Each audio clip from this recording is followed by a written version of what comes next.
الحمد لله الحمد لله نحمده ونستعينه ونستغفره ونؤمن به ونتوكل عليه ونعوذ بالله من شرور أنفسنا من يهده الله فلا مضل له ومن يضلله فلا هادي له ونشهد أن لا إله إلا الله وحده لا شريك له ونشهد أن محمدا عبده ورسوله أما بعد فأعوذ بالله من الشيطان الرجيم بسم الله الرحمن الرحيم يا أيها الذين آمنوا صلوا عليه وسلموا تسليما اللهم صل على رسول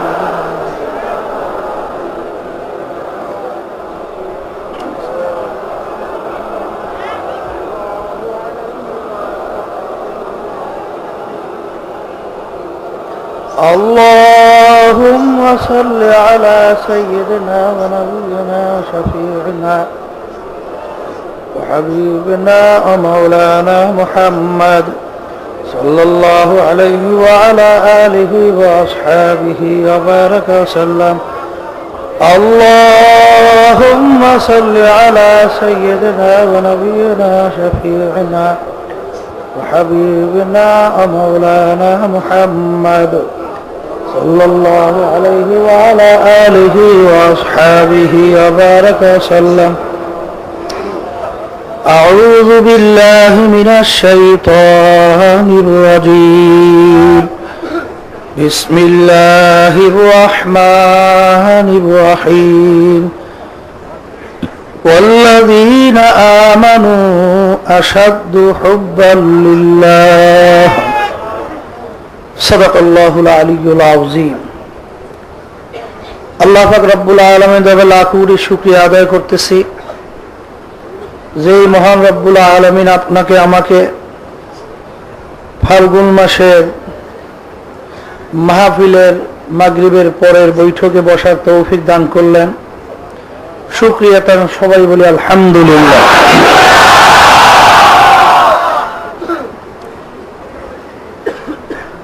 আল্লাহর হাবিব মুহাম্মদুর রাসূলুল্লাহ সাল্লাল্লাহু আলাইহি ওয়াসাল্লাম বলছেন দৈনিক যদি কমপক্ষে 20 বার মউতের কথা স্মরণ করা যায় শহীদের দরজা পাইয়া বিনা হিসাবে বেহেশতে ঢোকা যাইবে আজকে আমাদের যত দুনিয়ামুখী আচরণ দুনিয়ার দিকে ঝোঁক মউতের কথা ভুলে যাওয়ার কারণেই এগুলো হইতেছে আল্লাহর হাবিব মুহাম্মদুর রাসূলুল্লাহ সাল্লাল্লাহু আলাইহি ওয়াসাল্লাম হযরত আলী রাদিয়াল্লাহু তাআলা আনহুকে জিজ্ঞাসা করেছিলেন আলী তুমি মউতকে কত দূরে মনে করো আল্লাহ রাসূল সাল্লাল্লাহু আলাইহি ওয়াসাল্লাম বলছিলেন ইয়া রাসূলুল্লাহ ইয়া হাবিবাল্লাহ আমি যখন নামাজ পড়ব যেমন জোহরের ওয়াক্তের নামাজ ওযু করার জন্য যাই তখন আমি খেয়াল করি যে আমার জীবনের শেষ ওযু এই আমি মনে হয় সামনের ওয়াক্তের নামাজের জন্য ওযু করার সুযোগ বা নামাজ পড়ার সুযোগ মনে আর পাবো না তখন আল্লাহ হাবিব মুহাম্মদুর রাসূলুল্লাহ সাল্লাল্লাহু আলাইহি ওয়াসাল্লাম বলছিলেন আলী তুমি তো ভুল করছো আলী মউত এত দূরে না তুমি যখন নামাজের ভিতরে ডান দিকে সালাম ফিরাও তখন তুমি এই খেয়াল করো মনে হয় বাম দিকে সালাম ফিরার সুযোগ আর পাবো না আল্লাহ আমার আব্বাজান রহমাতুল্লাহি আলাইহি অনেক সময় স্মরণ করাইয়া দিতেন যে বাবা একটা কুড়ের নাড়ার খেরের পলের ঘর উঠাইয়া অন্তত আশা করা যায় 1 বছর বয়স পাইবে, কিন্তু তোমার আমার হায়াতের 1 ঘন্টার কোনো নিশ্চয়তা নাই। আল্লাহ, ওই যে আমার ভাইরা আসছিল মাহফিলে থাকবে, কত প্ল্যান প্রোগ্রাম ছিল, আবার যাইয়া সেই কাজগুলো করবে, কিন্তু কই আর আশা পূরণ হয় নাই। প্ল্যান প্রোগ্রাম পড়েই রইল, কিন্তু আল্লাহর বান্দারা আর আমাদের মাঝে নাই। আর এমন একটা ব্যাপার, দেখেন এই কথাগুলো ভিতরে ঢুকাইতে পারেন কিনা, এমন একটা ব্যাপার, দুনিয়ার যে কোনো কাজের ভিতরে 5 বার 10 বার ঠকলেও আবার কিন্তু চেষ্টা করলে ওই কাজে জিতবার আশা আছে। ছাত্র পরীক্ষা দিয়ে ফেল করলে আবার পড়াশোনা করিয়া আবার পরীক্ষা দিয়া পাশ করার আশা আছে। কিন্তু এমন একটা ব্যাপার, কেউ একবার যে রওনা করে চলে গেছে আর কোনো দিন আসে নাই। আল্লাহ, তাহলে আমরা আসলে মৃত্যুর কথা ভুলে যাওয়ার কারণেই এই যত ধরনের সমস্যা, যত ধরনের গুনার কাজ, যত ধরনের বিভিন্ন ধরনের দুনিয়ামুখী আচরণ আমাদের থেকে প্রকাশ হয়। যদি ফাঁসির আসামি সে জানে 1 ঘন্টা পরে আমার ফাঁসি হবে, তার কাছে দুনিয়ার যত লোভনীয় জিনিস পেশ করা হোক না কেন, তার ওই জিনিসের প্রতি কি লোভ থাকবে? তাহলে বোঝা গেল যে আজকে আমরা মৌতের কথা ভুলে যাওয়ার কারণে আজকে আমাদের এই অবস্থা চলছে। যাই হোক, আমার আব্বাজান রহমাতুল্লাহি আলাইহি বলতেন, বাবা দাদাজানের কথা উল্লেখ করিয়া এই চরমনায় মাহফিল তিনি একটা নিয়মে পরিচালনা করতেন। আব্বাজান বলতেন, আমিও সেই নিয়মের উপরে চালাবার চেষ্টা করতেছি, কারণ আমি দেখছি, দাদাজানের কথা উল্লেখ করে বলছেন, তিনি শরীয়তের বাহিরে কোনো নিয়ম চালু করে নাই। যদি শরীয়তের বিরোধী কোনো নিয়ম তিনি চালু করতেন তাইলে বাপের কথাও মানা যাইত না। তা যেহেতু সে কোনো শরীয়তের বিরোধী কোনো কর্মকাণ্ড পরিচালনা করে নাই, এই জন্য বরকাতান আমিও চাই সেই নিয়মের উপরে পরিচালনা করতে। আজকে নিয়ম অনুযায়ী মাহফিল চলতেছে ফাল্গুন মাসের মাগরিবের পরের প্রথম দিনে। আব্বাজান রহমাতুল্লাহি আলাইহি বলতেন, দাদাজান একটা নিয়মে চালাইতেন বলতে, প্রথম দিন তিনি মারিফাতের আলোচনা একটু বেশি করতেন, দ্বিতীয় দিন শরিয়াতের আলোচনা একটু বেশি করতেন, আর তৃতীয় দিন অন্যান্য বিষয়ে একটু আলোচনা বেশি করতেন। আব্বাজান রহমাতুল্লাহি আলাইহি উদাহরণ দিয়ে বলতেন, বাবা আসলে তো শরিয়াত এবং মারিফা এই দুইটা কোনো ভিন্ন জিনিস না। যেরকম নাকি থানবী রহমাতুল্লাহি আলাইহি বলছেন, একটা মানুষ যেমন আব্দুল করিম, দুইটা জিনিস মিললেই কিন্তু আব্দুল করিম। তা কেমন? একটা হলো আব্দুল করিমের রূহ, আর একটা হলো আব্দুল করিমের শরীর। রূহ ছাড়া যেরকম নাকি কেউ বলবেন না আব্দুল করিম, বলবে কি আব্দুল করিমের লাশ। আর শরীর ছাড়াও রূহ থাকতে পারবে না। তাহলে যেহেতু দুইটা যেরকম নাকি একটা ছাড়া আর একটা থাকতে পারবে না, এরকম ভাবে শরিয়ত এবং মারিফাত একটা ছাড়া আর একটা থাকতে পারবে না। দুটো জিনিস মিললেই মূলত তার নাম হলো শরিয়াত। কিন্তু ওলামায়ে কেরাম দুইটা জিনিসকে ভিন্ন ভিন্ন তারা একটু আলোচনা করে শোনাইতেন। গোপনীয় আমলগুলোকে বলা হয় মারিফা, আর বাহ্যিক আমলগুলোকে বলা হয় শরিয়াত। যেরকম নাকি গোপনীয় রূহ যেরকম দেখা যায় না, এরকম গোপনীয় আমলগুলোও দেখা যায় না। আর শরীর যেরকম নাকি প্রকাশ্যে, এরকম বাহ্যিক আমলগুলো প্রকাশ্যে দেখা যায়। ইমাম মালিক রহমাতুল্লাহি আলাইহি বলছেন যে আসলে এক শ্রেণীর মানুষ বের হয়েছে, এরা কিন্তু বলতে চায় যে আমরা মারেফাতে কামেল। ওই শরিয়াতি আলেম যারা আছে এরা মূলত এই ভেদ কেমনে বুঝবে, ওদের কথা শুনে কোনো লাভ নাই। এই জন্য ওরা বলতে চায় শরিয়াতে আলেম তো আমাদের সম্পর্কে কিছু বোঝে না, ওদের কথা তো আমরা শুনবো না।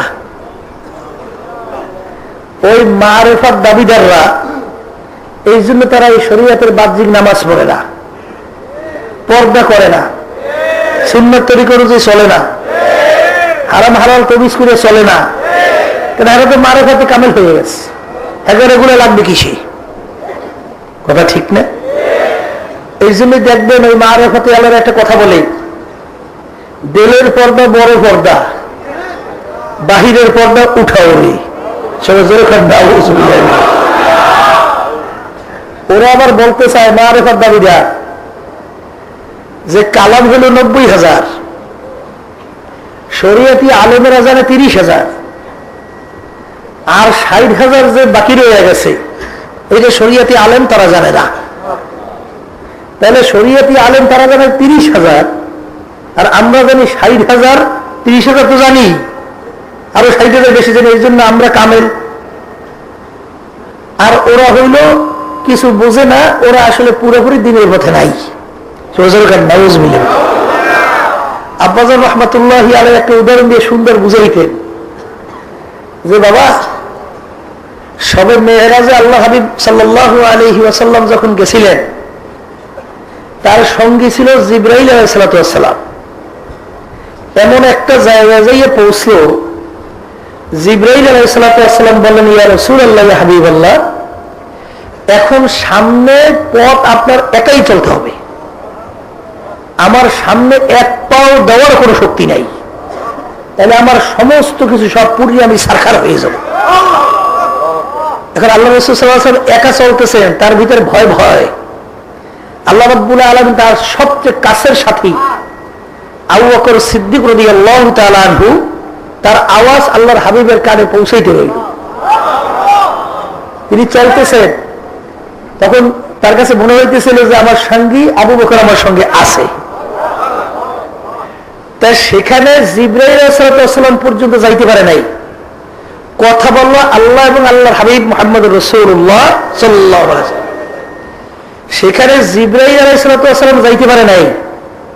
এই যে বেদাতি ফকির, ওরা যে বলে যে 90,000 কালাম, তা আল্লাহর সঙ্গে আল্লাহ হাবিবের সঙ্গে যখন কথা হয়েছে, তখন কি বেদাতি ফকির কোনজন ওই জায়গায় ছিল?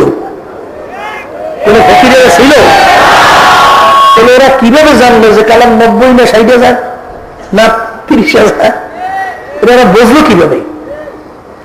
যে যে কথা হয়েছে আল্লাহ রাসূল সাল্লাল্লাহু আলাইহি ওয়াসাল্লাম আসছে তো সব দুনিয়াতে বলছি যে এই কথা আল্লাহর সঙ্গে আবার হয়েছে। যদি বলেন কথা ঠিক কিনা? তাইলে ওরা এটা পাইছে কোথায়? এটা সম্পূর্ণ একটা বানানো মন করা কথা। যদি বলেন কথা ঠিক কিনা? তা আব্বাজান বলতেন যে আসলে ওরা ঠিকই বলছে, মারেফাত পাইছে। কিসের মারেফাত পাইছে? আল্লাহর মারেফাত পায় নাই, ওরা শয়তানের মারেফাত পাইছে। কথা বুঝেন নাই? এই জন্য আব্বাজান অনেক সময় বলতেন, দেখেন ওদের চেহারার দিকে তাকাইলেই বুঝবেন কেমন জানি চেহারাটাই শয়তানের চেহারা হয়ে গেছে। তাহলে ওরা পরিচয় ঠিক পাইছে, কিসের পরিচয়? শয়তানের পরিচয়। তা যাই হোক, মারেফত শব্দের অর্থ হলো পরিচয় লাভ করা। যে যেই জিনিসের পরিচয় পায় সেই জিনিস অর্জন করার জন্য পাগল হয়। যেমন আব্বাজান একটা সুন্দর উদাহরণ দিয়ে বলতেন যে বাবা, তোমার বিবাহের আগে অনেক মেয়ের ব্যাপারে তোমার প্রস্তাব আসছিল, কিন্তু সব মেয়ের সাথে তোমার বিবাহের বন্ধন হয় নাই। একটা মেয়ের সঙ্গে তোমার বিবাহের বন্ধন হয়ে গেছে।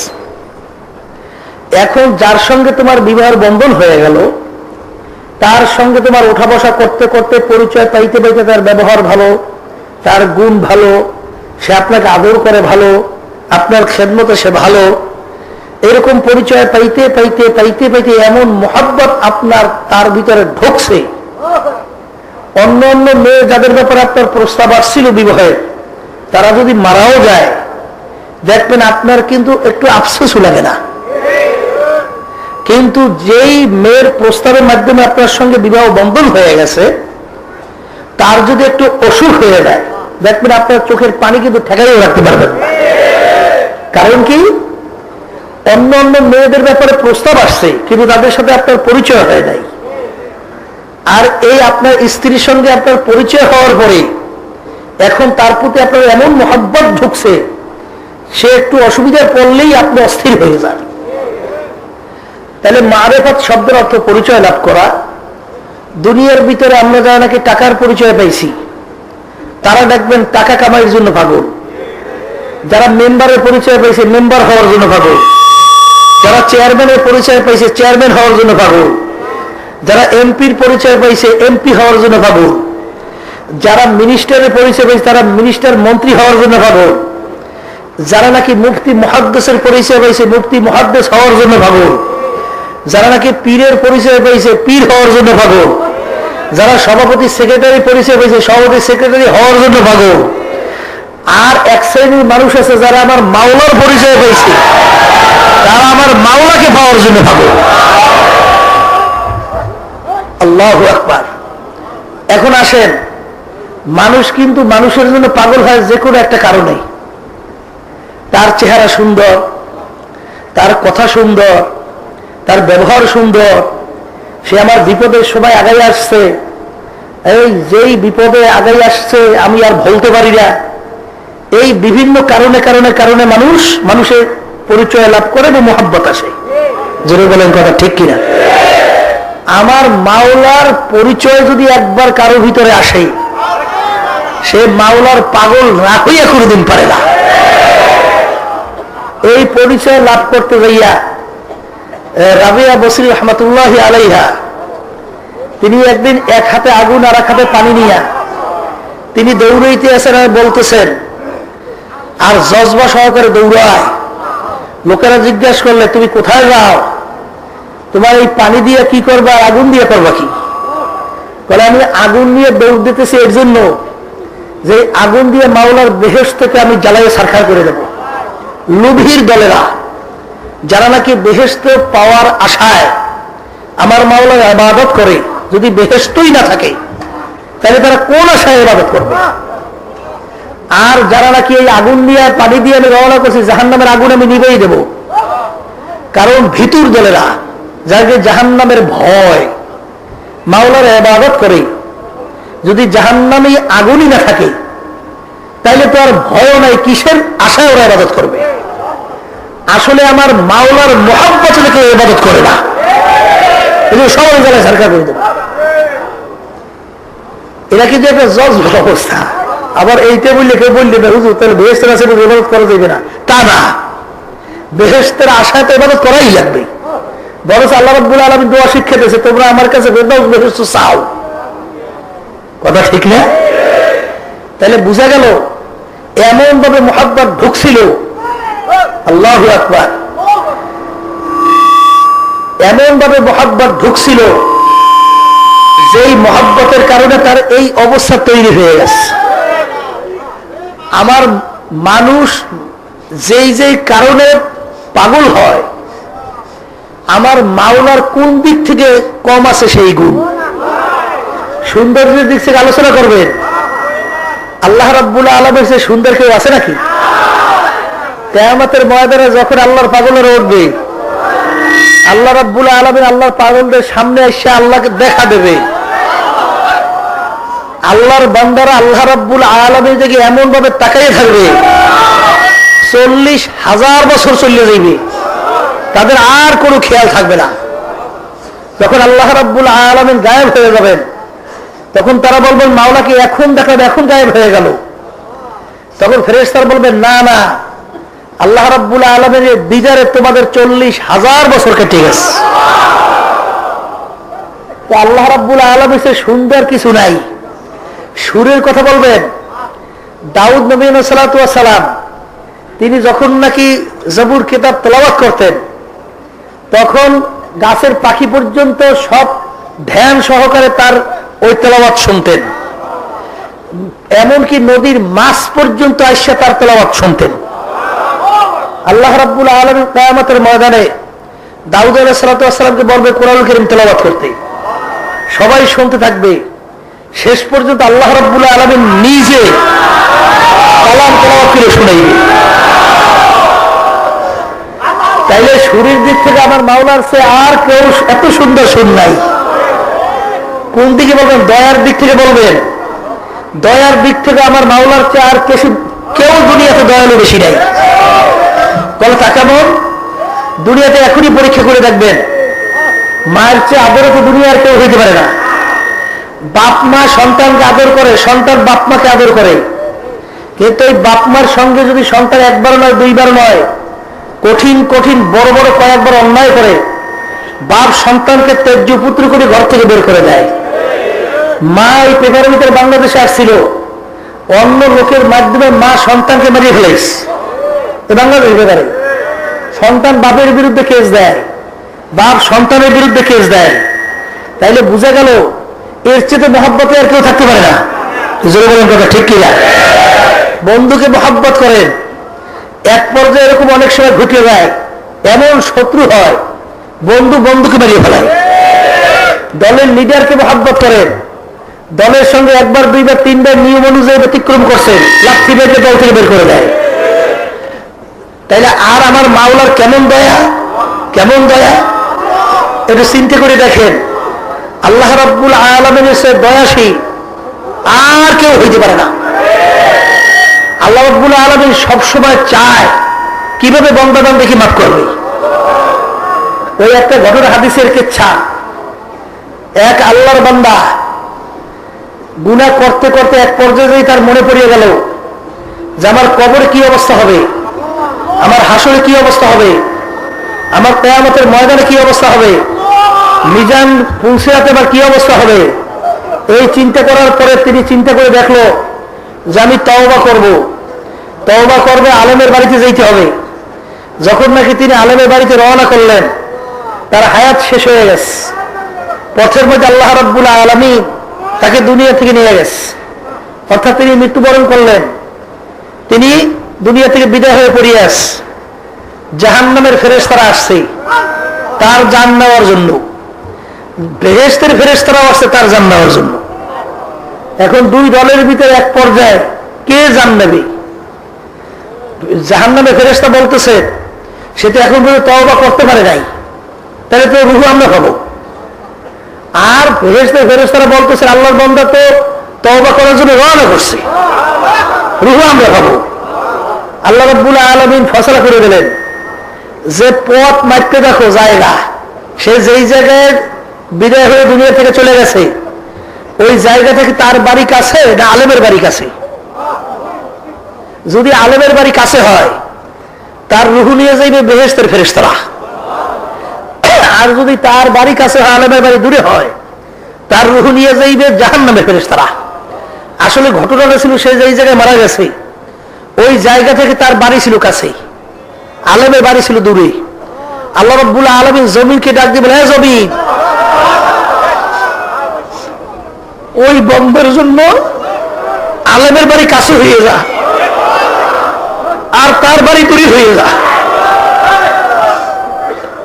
জমিন আলেমের বাড়ি কাছে হয়ে গেল আর তার বাড়ি দূরে হয়ে গেল, তার রুহু বেহেশতের ফেরেশতারা নিয়ে গেল। আল্লাহ রাব্বুল আলামিনের দয়ার সামনে আর কোন দয়ার চেয়ে বেশি থাকতে পারে? দেখো আল্লাহ রাব্বুল আলামিনের কি আপনার বড় দয়া। মায়ের পেটের ভিতরে যখন আপনার আমি ছিলাম মুখ দিয়ে কিন্তু আল্লাহ খানা খাওয়ায় দেয়। আপনার নারীর সঙ্গে মায়ের নারীর সঙ্গে আল্লাহ রাব্বুল আলামিন যোগসূত্র করে দিয়েছেন, ওই নারী দিয়ে রক্ত খাইয়ে খাইয়ে আল্লাহ আপনাকে বাঁচিয়ে রাখছেন। আল্লাহ রাব্বুল আলামিন ফি আহসানি তাকওয়িম, আল্লাহ রাব্বুল আলামিন ওই অন্ধকারের মধ্যে মায়ের পেটে আপনাকে আমাকে আল্লাহ রাব্বুল আলামিন কিভাবে তৈরি করলো। কত সন্তান দুনিয়াতে আসে, হাত নাই, পাও নাই, চক্ষু নাই। আল্লাহু আকবার। আল্লাহ রাব্বুল আলামিন ইচ্ছে করলে আপনাকে আমাকেও তো আল্লাহ রাব্বুল আলামিন হাত পাও ছাড়া বানাই দিতে পারতো। আল্লাহ রাব্বুল আলামিন ইচ্ছা করলে আপনাকে আমাকে তো অন্ধ করে দুনিয়াতে পাঠাইতে পারতো। কত সন্তান দুনিয়াতে আসে বোবা, কথা বলতে পারে না। অনেকে এসে দোয়া চায়, হুজুর আমার সন্তানটার জন্ম বোবা, হুজুর একটু দোয়া করেন। আল্লাহ রাব্বুল আলামিন আপনাকে আমাকেও তো বোবা করে বানাইতে পারতো, কিন্তু আল্লাহ রাব্বুল আলামিন আপনাকে আমাকে কত সুন্দর করিয়া ওই মায়ের পেটের ভিতরে পাইলা লাইয়া বড় করে দুনিয়ায় বানাইছি। দেখেন এরপর কিভাবে ভালো। আল্লাহু আকবার। মায়ের বুকের ভিতরে এমন খাদ্য আল্লাহ তৈরি করে দিল, দুধ। আল্লাহু আকবার। সমস্ত দুনিয়ার ডাক্তাররা একমত, মায়ের দুধের সামনে আজ পর্যন্ত ডাক্তাররা উন্নত মানের বাচ্চার জন্য কোনো খাদ্য এখন পর্যন্ত আবিষ্কার করতে পারে নাই। কেমন খাদ্য মাওলা তৈরি করে দিল, যেই দুধ বেশি ঘন না যে বাচ্চার পেট খারাপ হয়ে যাবে, যেই দুধ বেশি পাতলাও না বাচ্চার ক্ষুধা মরবে না, যেই দুধ বেশি আল্লাহর উপর মিঠাও না বাচ্চার বিটখিটে লাগবে, যেই দুধ বেশি মিষ্টি ছাড়াও না যে বাচ্চা খাইতে পারবে না, যেই দুধ বেশি গরম না যে বাচ্চার ঠোঁট পুড়িয়ে যাইবে, যেই দুধ বেশি ঠান্ডাও না যে বাচ্চার ঠান্ডা লাগিয়ে যাইবে। কত সুন্দর খাদ্য আল্লাহ তৈরি করে দিল আপনার আমার জন্য, বাচ্চার জন্য। আল্লাহু আকবার। দেখেন আপনাকে আমাকে মাওলা কিভাবে লাইলে ফেললে বড় করলো। যখন সন্তান দুনিয়াতে আসলো, মাও দুর্বল, সন্তানও দুর্বল। ওই অবস্থায় মা সন্তান কোলের কাছে নিয়ে শুয়ে আছে, এতটুকু বাচ্চাটা। ঘুমের ভিতরে মানুষ আধা মরা, ঘুমের ভিতরে তো মানুষের হুঁশ থাকে না, এক জায়গা থেকে গড়াই অন্য জায়গায় চলে যায়, অনেক সময় এক হাত অন্য জায়গায় পড়িয়ে যায়।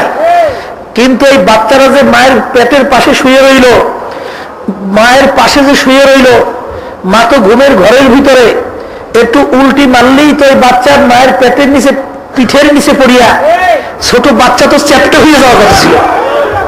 তাহলে তো আমরা দুনিয়ার মুখ কেউ দেখতাম না। এরকম দুই একটা ঘটনা মাঝে মাঝে মাওলা দেখায় না, এই মায়ের বুকের পিঠের নিচে বলে বাচ্চা চ্যাপ্টা হয়ে গেছে। আপনাকে আমাকে মাওলা কিভাবে লাগলে ফেললে বড় করলো। তখন দুনিয়ার কোন ক্ষমতা ছিল, কোন দলের লিডাররা ছিল যে আপনাকে আমাকে ওখানে যেয়ে পাওছে? হ্যাঁ, আল্লাহু আকবার। তার মায়ের হাত কি আপনার আমার মুখের উপরে মোটেও ভরে নাই? এটা তো অসম্ভব, পড়ছেই তো, এইটাই তো স্বাভাবিক। কিন্তু যখন হাত পড়িয়ে গেছে আপনার নাকের উপরে, আপনি বলতেও পারেন না মাগো আমি কিন্তু মরিয়ে গেলাম, আপনি হাত সরাইয়ে নেন। আপনি বলতেও পারেন না, বাচ্চা বলতেও পারে শক্তি নাই, বাচ্চার শক্তি নেই যে মায়ের হাতখানা সরাইয়ে দেবে। তাই বাচ্চা কিভাবে বাঁচিয়ে রইল? আল্লাহু আকবার। আমার মাওলা কত বড় দয়ার মাওলা।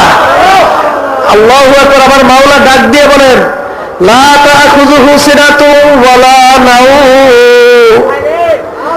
এ বান্দা বান্দি, আমার ঘুমও নাই, জিমানিও নাই, তোমরা ঘুমাও, আমার ঘুম জিমানি কিছু নাই। যখন তোমার মায়ের হাতখানা তোমার মুখের উপরে পড়ে গেছিল, ওই হাতখানা সরাই দিয়েছিলাম আমার কুদরতি হাতের দ্বারা, আমি মাওলা নিয়েছি। দেখেন আপনার আমি কিভাবে বড় হইলাম।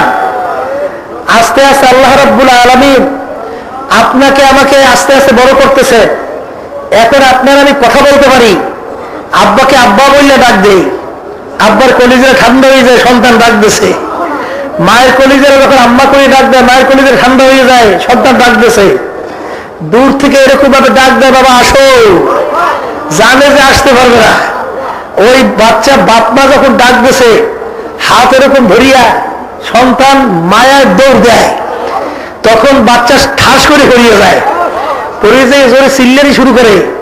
বাপ মা অস্থির নিয়ে পাগলের মতো দৌড় দিয়ে যায়, ধরিয়া বুকে চাপিয়ে ধরে আবার আদর করে, তোমারে কষ্ট দিছি। হ্যাঁ, আল্লাহু আকবার। তুমি আর এখন বাপকে বাপ করে ডাকো, মাকে মা করে ডাকো, বন্ধুকে বন্ধু করে ডাকো, বন্ধু খুশি হয়। দলের লিডারকে লিডার করে ডাকো, দলের লিডার খুশি হয়।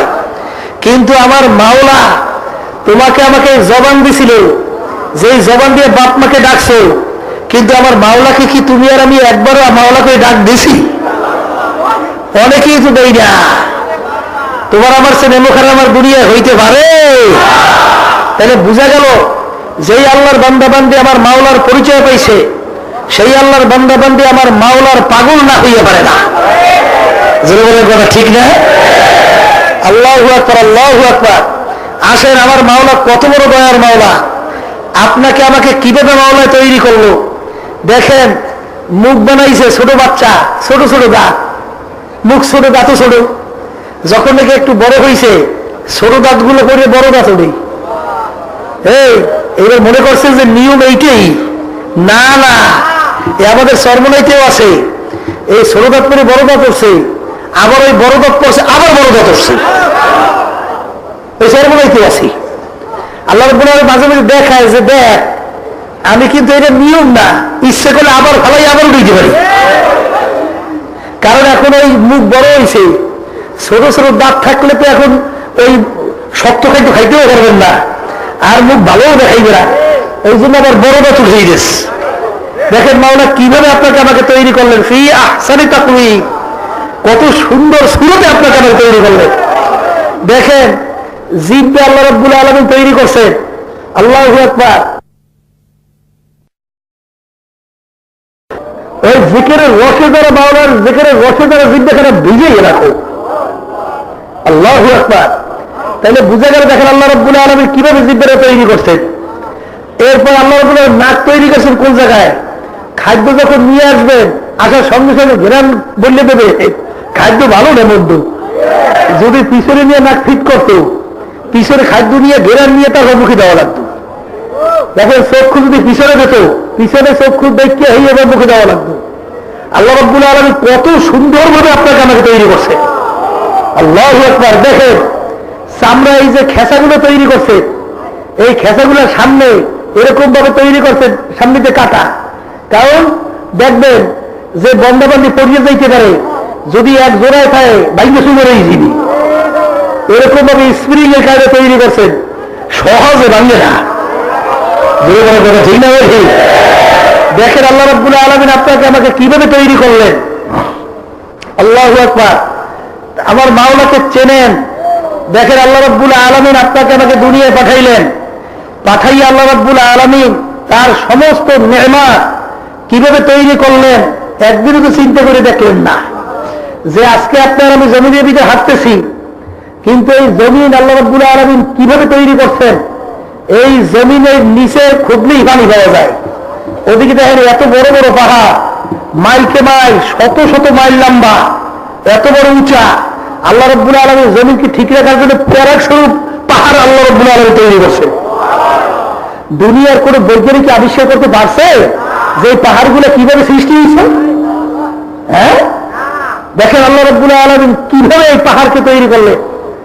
এরপরে দেখেন আল্লাহ রাব্বুল আলামিন নদীগুলো কিভাবে তৈরি করলেন।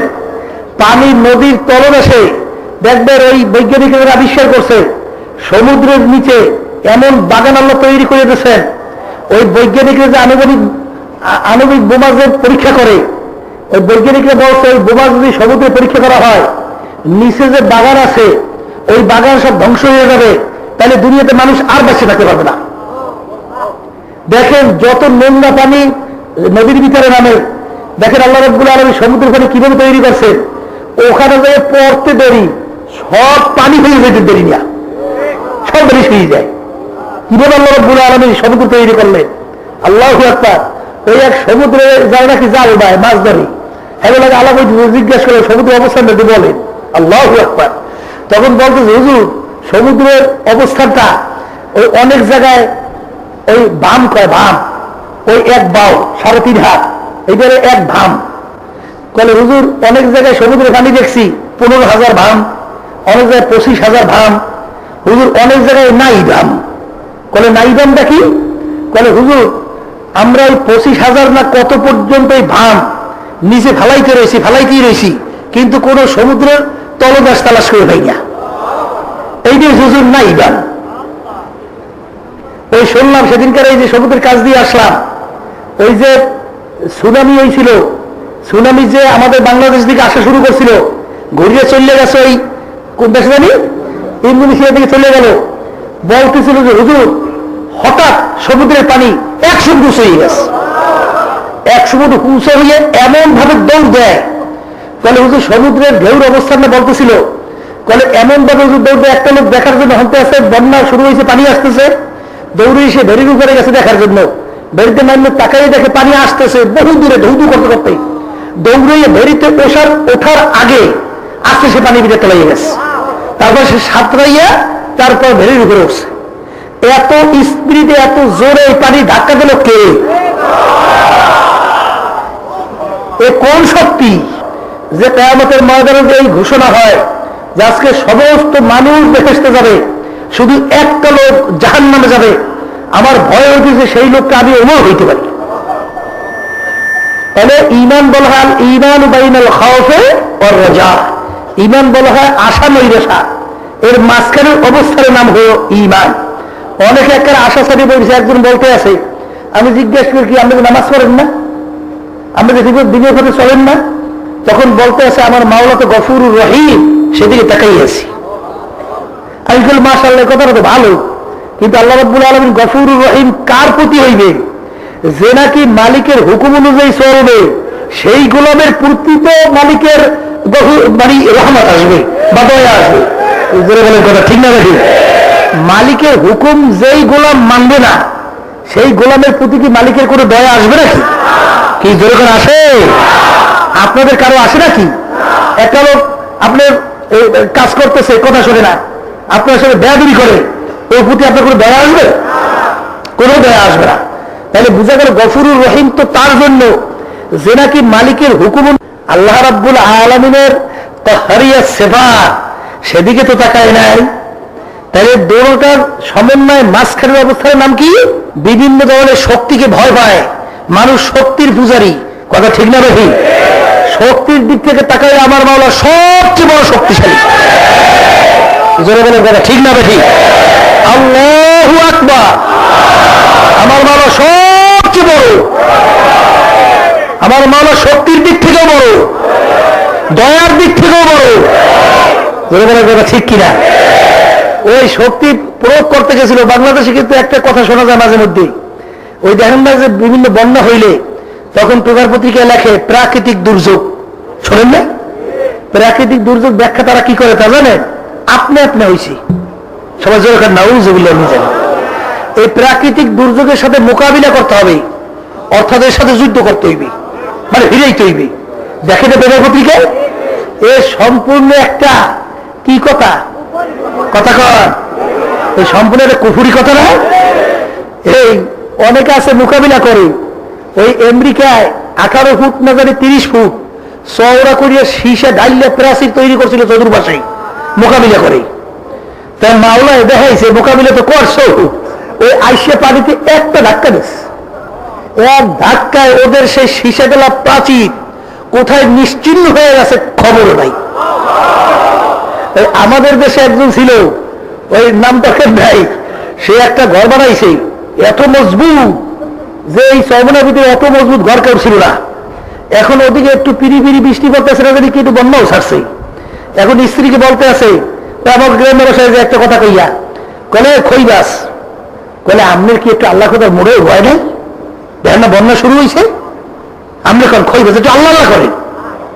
কলে থো ফালাইয়া যত বন্যা হোক যত কিছু হোক ও মুখের নাম করে কয় ওর ঘর ফালাই না শক্তি কারণ নাই। আল্লাহ রাব্বুল আলামিন প্রথমই দেখাইছে, বেশি শুরু হয় রে, ও হালকা আইয়ে প্রথম ওর ঘরটাই দিয়েছে সাপ, ছোট ছোট মারার কুদাই করে দিচ্ছে, এই আমার সর্ব নাই। মাওলা দেখাইছে, দেখ আল্লাহু আকবার, সবচেয়ে বড় কে?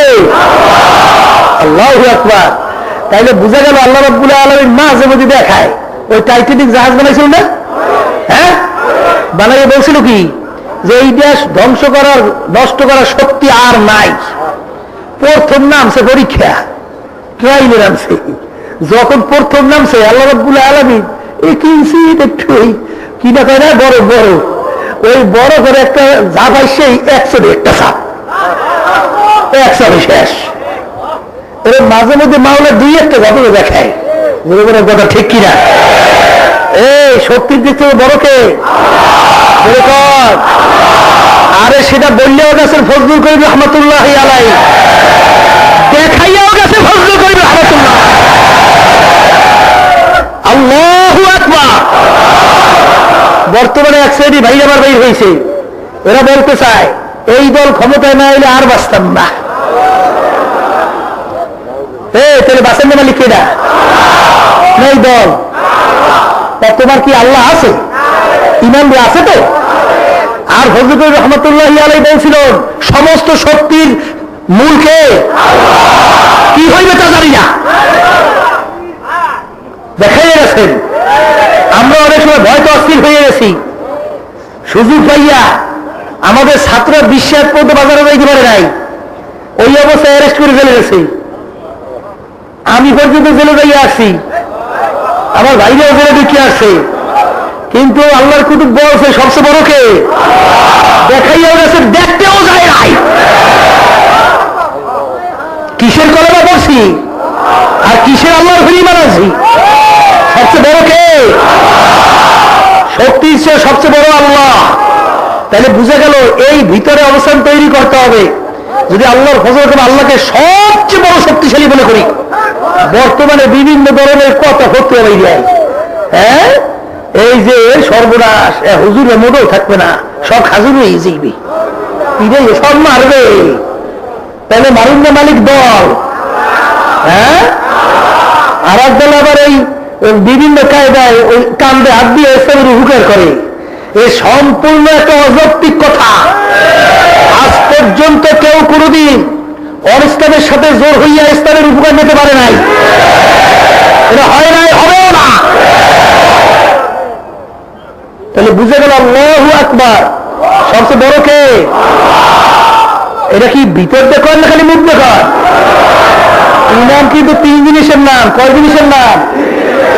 এই জবানে স্বীকার করতে একটা লিসান, জবানে স্বীকার করতে হবে। তাসদীক বিল জানান, ওই কথা অনুযায়ী অন্তরে বিশ্বাস করতে হবে, ওই অনুযায়ী আমলে পরিণত করে কাজ করে দেখাইতে হবে। এর নাম হলো ঈমান। তিন জিনিসের নাম কিন্তু ঈমান। মুখে স্বীকার করতে হবে, অন্তরে বিশ্বাস করতে হবে, এবং সেই অনুযায়ী কাজে প্রমাণ করে দেখানো লাগবে। এর নাম হইল ঈমান। আর ঈমান যদি না থাকে, তার নামাজ কোনো কাজে লাগবে না, তার অন্য কোনো ইবাদত কাজে লাগবে না, তার কোনো ভালো আমল কোনো কাজে লাগবে না। এই জন্য আপনাদের রহমতুল্লাহি আলাইহি বারবার বলতেন, বাবা ঈমানকে মজবুত করো, বাবা ঈমানকে মজবুত যদি না করতে পারো তাইলে কিন্তু তোমাদের আমল কোনো কাজে লাগবে না। যাই হোক, আল্লাহ রাব্বুল আলামিন আপনাকে আমাকে দুনিয়ায় পাঠাইলেন, আমার মাওলা কে এই পরিচয় নেন। এই আল্লাহু আকবার। দেখবেন একটা জিনিস প্রথম পর্যায়ে কিন্তু ভালো লাগে না। আমার এখন মনে আছে, যখন আগে হাফিজুর রহমাতুল্লাহ যখন নির্বাচনে দাঁড়াইছিলেন, মার্কা হয়েছিল বট গাছ। তখন এই মার্কাটা আর তো কোনোদিন শুনি নাই, শুনলে এমন খারাপ লাগবে ছিল যে আর কোনো মার্কা হয় না, পাইছে একটা বট গাছ, মানে ভালো লাগে না। এবারে বট গাছ শুনতে শুনতে শুনতে শুনতে এমন মহব্বত জন্মে গেছে, এখন বট গাছ বলছে সবচেয়ে ভালো। তাহলে দেখেন একটু আগে ভালো লাগে নাই, এখন কি লাগে? ভালো লাগে।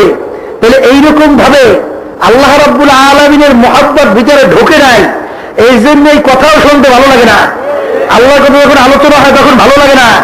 কিন্তু এক আল্লাহ ওলি বলছিলেন যে আল্লাহু আকবার, যখন আমার মাওলার জিকির আমি করি আমার জিহ্বাটা মিষ্টিতে ভরিয়ে যায়।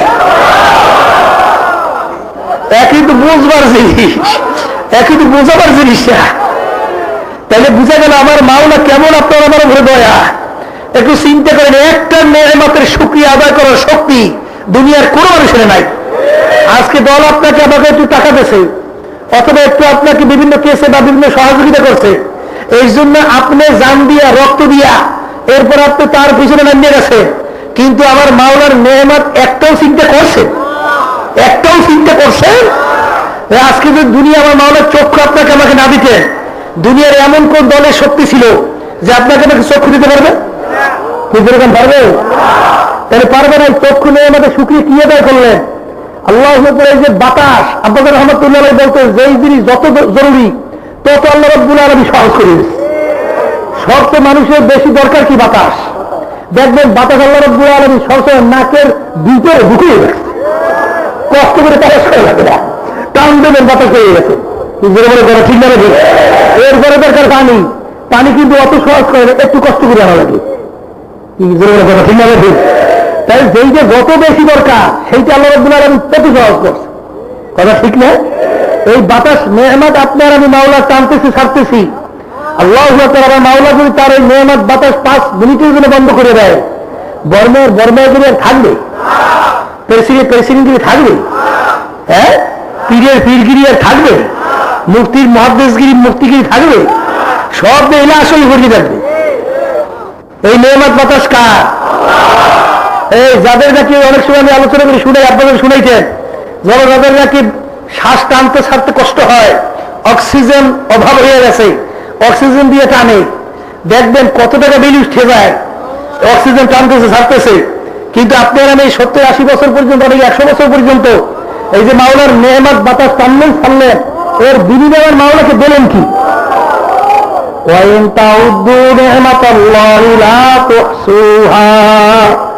আমার মাওলার নেয়ামত গণনা করিয়া হিসাব করিয়া আজ পর্যন্ত কেউ শেষ করতে পারবে না। ঠিক না ঠিক? এই জন্য কোথায় আল্লাহ বলছিলেন, মাবুদ গো, আমার আপনার নেয়ামতের শুকরিয়া আদায় করার কোনো শক্তি নাই, এই জন্য সবকিছু বাদ দিয়া এখন আপনার সামনে সেজদা করে একটু শুকরিয়া আদায় করে আর করবো, আর তো করার কিছু নাই। কথা ঠিক না ঠিক? তাইলে আমার মাওলার নেয়ামত আজকে আমরা ভোগ করে দুনিয়ায় বাচ্চা আছি, কেউ তো একদিন চিন্তা করিয়াও দেখলেন না যে আমার মাওলার কত দয়া আমরা আপনার উপরে।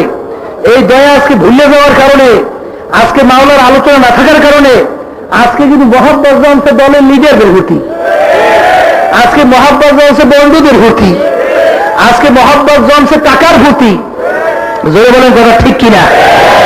এখন আসেন, আমার মাওলা সর্বদিক থেকে বড়, আমার মাওলা সর্বদিক থেকে দয়া, আমার মাওলা সর্বদিক থেকে সবচেয়ে বড়। জোরে বলেন কথা ঠিক না ঠিক? এই জন্য কোন এক আল্লাহর বান্দা এই আল্লাহর মাওলা সম্পর্কে চিন্তা করতে করতে এরপরে আল্লাহর বান্দা বলছিলেন, বর্গেদার আখতা সবজে দরগজরে হুশিয়ার, বর্গেদার আখতা সবজে দরগজরে হুশিয়ার, হারওয়ারাতে দফতুরিস্ত মারফাতে কিরবেগার। মাবুদ গো, আমি যদি একটা পাতার দিকে তাকাই, আমি পাতা দেখি না, আমি দেখি তোমাকে। এত সুন্দর পাতাটাকে তৈরি করলো আল্লাহু আকবার। অনেক কচু পাতার ভিতরে দেখছেন কত সুন্দর ফোটা ফোটা কত রঙের রং। ওই আল্লাহর বান্দা তাকাই বলে, মাবুদ গো, এই পাতার ভিতরে এত ডিজাইন কে করলো? তখনই দেখি আপনাকে, আপনি আল্লাহু আকবার। মাবুদ গো, আমি যেদিকে তাকাই সেদিকেই দেখি আপনাকে। ফাইনামা তুওয়াল্লু ফাসাব্বা ওয়াজহুল্লাহ। আমার মাওলা বলে, বান্দা তুই যেদিকে তাকাবি সেদিকে আমার কুদরতি চেহারা দেখতে পারবে। বাবারে, যেদিকে তাকাও সেদিকে আমার মাওলা, আর কিছু দেখে না। এই বসে থামাই দাও বলে। তাহলে বুঝা গেল আল্লাহু আকবার, আল্লাহু আকবার। হারওয়ারাতে দফতুরিস্ত মারফাতে কিরবেগার। তাহলে মাবুদ গো, আমি একটা পাতার দিকে তাই চাইলে আমি পাতা দেখি না, আমি দেখি তোমাকে। মাবুদ গো, আমি একটা আল্লাহু আকবার তোমার বান্দার দিকে তাকাইলে আমি তো আব্দুল করিমকে দেখি না, আমি দেখি তোমাকে। মাবুদ গো, আমি যখন সূর্যের দিকে তাকাই আমি তো সূর্য দেখি না, আমি দেখি তোমাকে। বাবারে, এই সূর্যটা নিয়ে একটু তোমরা চিন্তা করে দেখো। আল্লাহু আকবার, আল্লাহু আকবার। বাবারে, বৈজ্ঞানিকরা নাকি আবিষ্কার করেছে এই সূর্যটা নাকি দুনিয়ার চেয়ে 9 কোটি 30 লক্ষ মাইল দূরে। 1-2 মাইল না, 100-200 মাইল না, 9 কোটি 30 লক্ষ মাইল দূরে এই সূর্য। বাবার, এই সূর্যটা নাকি দুনিয়ার চেয়ে 13 লক্ষ গুণ বড়। বাবার, এই 9 কোটি 30 লক্ষ মাইল দূর থেকে এই সূর্যরা ঠান্ডার জমিনে আলো পেতে আছে। আল্লাহ, চৈত্রী মাসের দুপুরের সময় ঠান্ডা জমিনে, পানিতে ভরা জমিন, গাছপালা ভরা জমিন, ঘর বাড়িতে ভরা জমিন, এই জমিনে ঠান্ডা জমিনে যখন তাপ দেওয়া শুরু করে, তুমি আর আমি সূর্যের তাপে সহ্য করতে পারি না, তুমি আমি দৌড়বে গাছের নিচে ছায়ায়, কেউ দৌড়বে ঘরের মধ্যে। আল্লাহর হাবিব বলেন, ও আমার উম্মতেরা, কিয়ামতের ময়দানে আমার মাওলা এই সূর্য এক হাত বা 100 হাত মাথার উপর করিয়া ছাড়িয়া দেব। আমাদের সবাইকে মাফ করিয়া দেয়। ও আমার ভাইরা, ও আমার বাবারা, ও আমার পর্দার আড়ালে আমার মা ও বোনেরা, ওই সূর্যের তাপে কিয়ামতের ময়দানটা পুড়িয়া লাল চামড়ার মতো লাল হইয়া যাবে। কিয়ামতের ময়দানে গাছ নাই, বাড়ি নাই, ঘর নাই, আল্লাহ বাবারে ভাগুন নেও জায়গা নাই। ও আল্লাহর বান্দারা, ও দুনিয়ার পাগলেরা, কি আমল করলা? একদিনে চক্ষু বন্ধ করে দেখলে বাবা, ওই সূর্যের তাপে কেমনে সহ্য করলা? করে মাবুদ গো, একটা গাছের ফলের দিকে তাকাই দেখি আমি তোমাকে। যখন একটা ছোট্ট আম বের হয় তখন তার রং এক ধরনের, যখন একটু বড় হয় তখন তার রং আর এক ধরনের, যখন পোক্ত হইয়া যায় তখন তার রং আর এক ধরনের, যখন পাইকে যায় তখন তার রং আর এক ধরনের। এত রং কে লাগাইল? আর ওই গাছ বা আমের দিকে তাকাইলে আমি আম দেখি না, আমি দেখি তোমাকে। মাবুদ গো, একটা মাছের দিকে তাইলে দেখি তোমাকে। মাবুদ গো,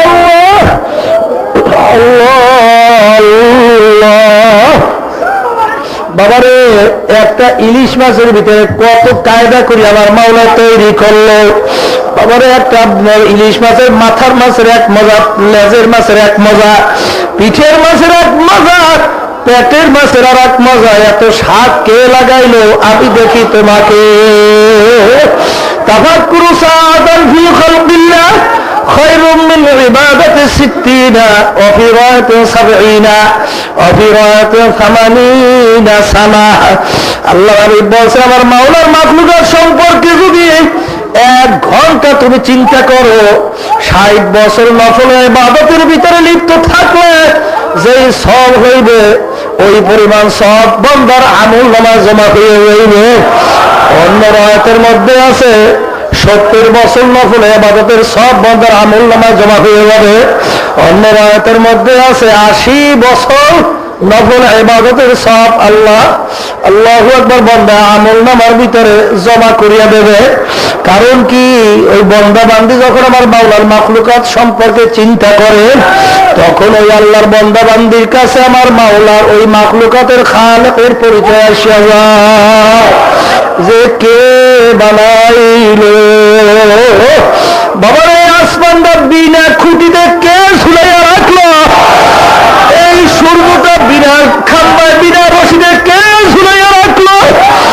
আমার মাওলা কত বড় মাওলা, আমার মাওলা কত বড় কুদরতের মাওলা। আল্লাহু আকবার, আল্লাহু আকবার। বাবারে, আল্লাহ যেদিকেই তাকাবা সেদিকেই আমার মাওলা। বাবার এই খেয়াল যদি আল্লাহর ফজলে একবার ভিতরে ঢুকাইতে পারো, দেখবা আল্লাহর ফজলে করণে আর কোনো চিন্তা নাই। এই মারেফা যদি একবার ভিতরে ঢুকে যায়, দেখবা আল্লাহর ফজলে করবে বান্দা বান্দির সামনে আমার মাওলা ছাড়া অন্য কোন জিনিস তার কাছে গুরুত্ব আসবে না। বাবারে, আল্লাহ আল্লাহ।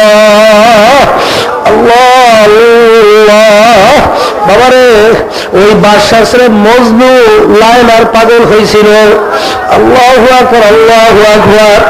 লায়লাকে দেখে এক ব্যক্তি বলল, হে লায়লা, তুমি কি সেই লায়লা নাকি যেই লায়লার মহব্বতে পড়িয়া, যেই লায়লার আল্লাহু আকবার আশেক হইয়া মজনু একমাত্র বাদশার ছেলে বাদশাহী ছাড়িয়ে দিয়া পাগলের মতো জঙ্গলে জঙ্গলে ঘোরে। এই মজদুরা কি আল্লাহর ঘরের সঙ্গে একদিন কপালটারে ঠোকরায় আর বলতে আছে, মাবুদ গো, সমস্ত জিনিস থেকে তোমার কাছে আমি মাপ চাই, কিন্তু লায়লার মোহাব্বত আমি বলতে পারবো না। সেই লায়লা কি তুমি নাকি সেই লায়লা? বলে হ্যাঁ আমি তো সেই লায়লা। আল্লাহ আল্লাহ গফতে লায়লা রাখলি ফাকাকুল ইসবাজরু সদফের শাওগাবি আজদিগারকু বাদু আবুনিস্তি গফতে খামোশ তুচু বজরুনিস্তি। এখন আল্লামা রুমি রাহমাতুল্লাহ আলাইহি বলেন ইশকে মাওলা কায়ে কো মাজলাইলা বুয়া ইশকে মাওলা বেহতারা জুলাইলা বুয়া। বাবারে যখন নাকি ব্যক্তি বলল তুমি কি সেই লায়লা নাকি যেই লায়লার মহাব্বতে পড়িয়া খাওয়া নাই, ঘুম নাই, রাত্রি নাই, দিন নাই, পাগলের মতো জঙ্গলে জঙ্গলে ঘুরে, সেই লায়লা কি তুমি নাকি? বলে আমি তো সেই লায়লা।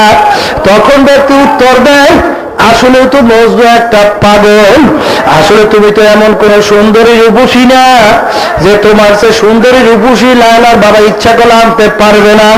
লায়লার বাবা তো বাদশাহ, মজনুর বাবা তো বাদশাহ, ইচ্ছা করলে তোমার চেয়ে অনেক সুন্দরী তিনি আনতে পারবে।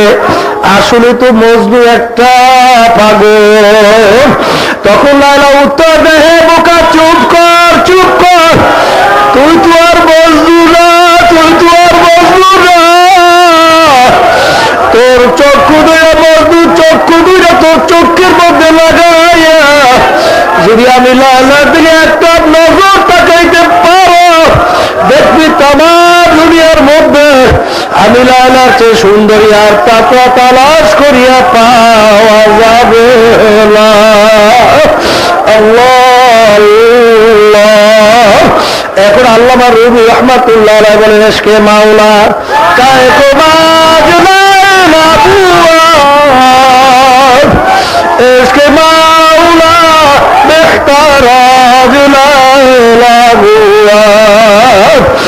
ও দুনিয়ার পাগলেরা, আজকে বাদশার ছেলে একটা মেয়ের পাগল হইয়া যদি আজকে জঙ্গলে জঙ্গলে ঘুরতে পারে, খাওয়া দাওয়া ছাড়তে পারে, সব আরামায় বাদশায় ছাড়িয়ে দিয়ে পাগলের মতো ঘুরতে পারে, আমার মাওলার মহব্বতে এত কম হইয়া গেল, আমার মাওলার মহব্বতে আল্লাহ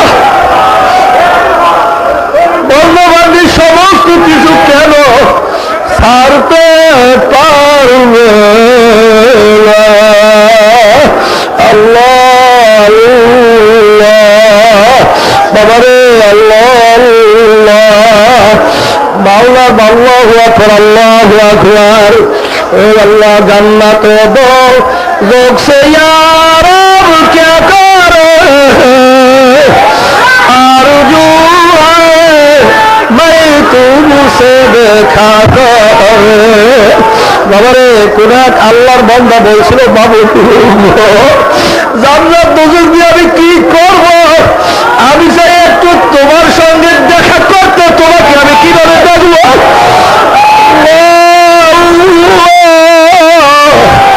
বাবারে কি যাত না বিষে কি বুঝিবে সে কিসে কবু আসি বিষে বাবারে যার ভিতরে বিষ ঢুকছে সেই একমাত্র বোঝে বিষের কি তরল। যার ভিতরে বিষ ঢুকে না সে কোনো দিন বলবে না। तीर फिरकत से दिल गमज़दा इतना चूर है, रोक रहा है कि गोया खाना जम्बूर है। তুমি এক আল্লাহর পাগল বলতেছিল বাবুদ গো তোমাকে যাবি পাই নাই, তোমাকে যাবি পাইলাম না বাবুদ নাই, ব্যথায় ব্যথায় ব্যথায় ব্যথায় চিন্তায় চিন্তায় আমার কলিজায় এমন ভাবে ভাঙ্গিয়া চুর চুর হইয়া গেল, আমার কলিজায় এমন ভাবে ছিদ্র ছিদ্র হইয়া গেল, এখন আমার কলিজা আরাম কলিজা না, আমার কলিজা এখন বল্লার বাসার হইয়া গেছে। কি যাত না বিশেষ বুঝি না সে কিসে, কবু আসে বিষে দর্শিনী যাবে। আল্লাহ আল্লাহ। আমার দাদাজান রহমাতুল্লাহ আলাইহি যখন এই পাহাড়ের কিনারে এক মাহফিল করার জন্য গেল, রশিদ আহমদ গঞ্জি রহমাতুল্লাহ আলাইহি তার একজন খাদেম এসে দাদাজানের সাথে দেখা করলো। তখন দাদাজান জিজ্ঞেস করতে আছে, কুতুবুল আলম রশিদ আহমদ গঞ্জি রহমাতুল্লাহ একটু ঘটনা আমাকে একটু শোনাও। তখনই আল্লাহর বান্দা শোনাইতে আছে, হুজুর প্রতিদিন আল্লাহু আকবার তাহাজ্জুদের নামাজ পড়ার সময় আমি অজুর পানি আগাইয়া দিতাম। হুজুর অজু করিয়া হুজুরের ভিতরে ঢুকে দরজা আটকাইয়া ফেলত। একদিন নিয়ম অনুযায়ী অজু করিয়া যখন হুজুরের ভিতরে ঢুকলো, ঢুকিয়া তিনি দরজা আটকাইছে। আমার খেয়াল হলো হুজুর ভিতরে কি করে একটু দেখবো। আহারে হুজুরের একটু কিঞ্চিত ফাঁক পাইলাম। ফাঁক পাওয়ার পরে ওই ফাঁক দিয়ে আমি একটু তাকাইয়া রইলাম। তাকাইয়া দেখি হুজুর নামাজ পড়তে আছে, আর ঘরটা এমন ভাবে আলোকৃত হইয়া গেল, একটা সুইচ পড়লো মনে দেখা যায় হুজুর নামাজ পড়তে আছে, বসে বসে ঠিক মাওলার জিকির করতে।